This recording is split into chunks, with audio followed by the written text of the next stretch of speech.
Saudara-saudari semuanya, selamat pagi. Kabar baik? Terus ngapain ke gereja? Kalau semuanya baik-baik saja. Ngapain ke gereja? Masih ada yang dimohonkan? Lihat coba kanan kiri. Wajah-wajah meminta permohonan atau wajah-wajah mengucap syukur? Tidak apa-apa, hanya memulai membuka saja. Tidak penting situasi itu di hadapan Tuhan. Artinya apa? Hari ini kita digembirakan. Bahkan situasi gelap kita apapun tidak menghalangi Allah untuk berbelas kasih. Itu. Ya. Jadi situasi baik atau tidak baik tetap betul gembira gereja. Karena seperti tadi, bahkan situasi jelek saja, gelap kita menjadi juga berkat di hadapan Allah ya. Apalagi situasi baik kita. Ini yang mau saya bagikan.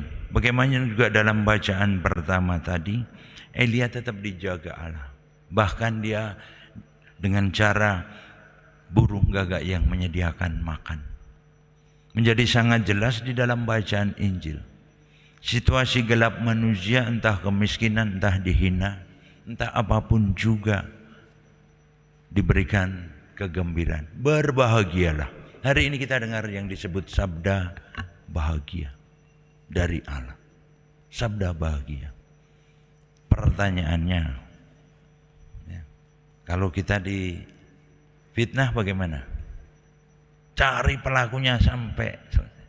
Kalau kita dicaci bagaimana? Caci lebih keras.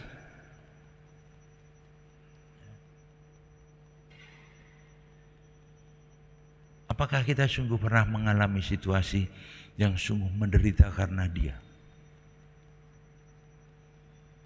Aktif sedikit diomongin lalu udah nggak kelihatan lagi, begitu ya. Aktif sedikit, udah mulai hatinya nggak nyaman. Ya kok jadi?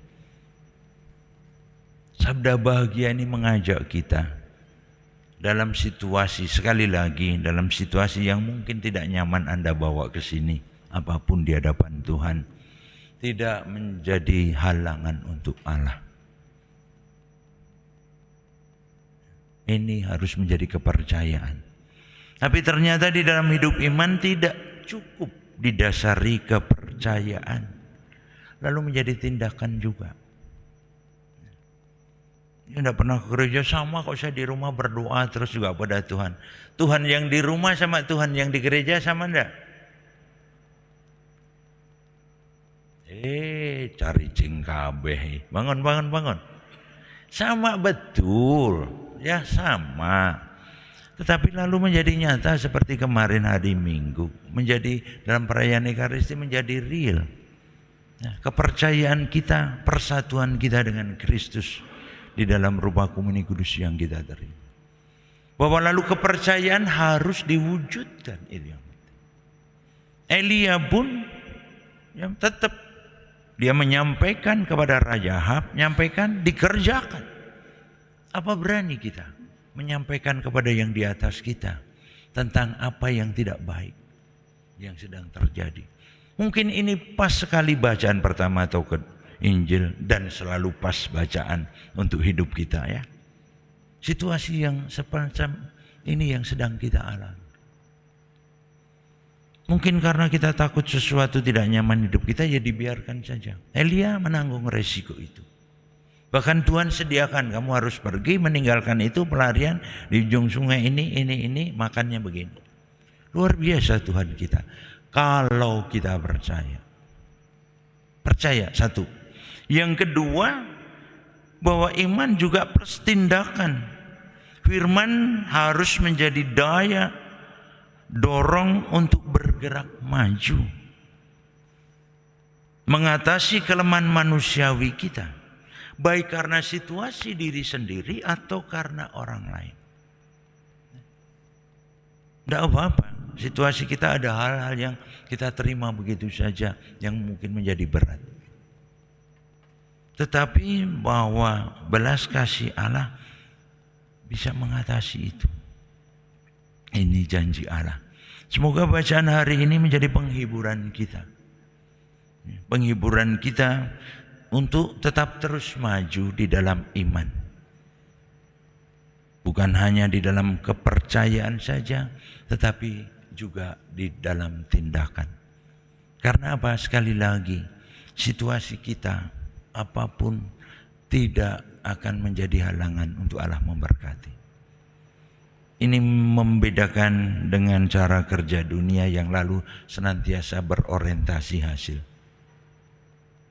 Hasil apapun Anda capai,